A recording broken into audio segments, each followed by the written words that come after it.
ម្ហូបមុខនេះគឺសម្លម្ជូរល្បាំ7សម្លនេះពុកម៉ែបងប្អូនអើយជូរហិលឆេះមាត់មែនតែនរួមជាមួយនឹងផ្សិតចំបើងក៏ដូចជាក្អៅឈូកដាក់ថៃមកគឺចាប់ជាតិចូលគ្នាណាស់ម្ហូបញ៉ាំនៅផ្ទះបែបសាមញ្ញធម្មតាប៉ុន្តែគ្រឿងវិញគឺមានច្រើនមែនតើបងប្អូនដូចដែលបានឃើញអញ្ចឹងបន្ទាប់មកគឺយើងចាប់ផ្ដើមដាំទឹកដាក់ប្រហុកហើយរួមជាមួយនឹងគល់ស្លឹកគ្រៃក្រូចសើចរំដេងអីហ្នឹងដើម្បីកាត់ក្លិនឆ្អាបអញ្ចឹងណាពុកម៉ែបងប្អូនបន្ទាប់មកគឺដាក់ម្សៅស៊ុប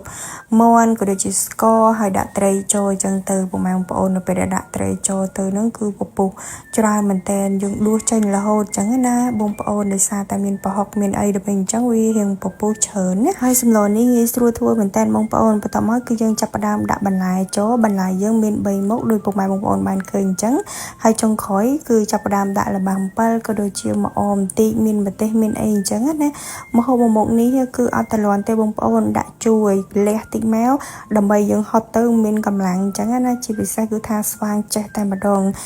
ជូរហិលជាប្រភេទសម្លម្ជូរល្បាំ7បែបនេះគឺ favorite ខ្ញុំហីពុកម៉ែបងប្អូនណាខ្លះដែលចូលចិត្តញ៉ាំម្ហូបនេះជាពិសេសអាកាសធាតុត្រជាក់ធ្លាក់ភ្លៀងពុកម៉ែបងប្អូនអើយ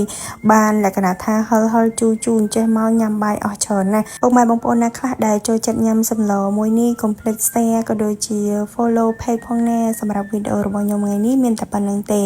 កុំភ្លេចតាមដានវីដេអូបន្ទាប់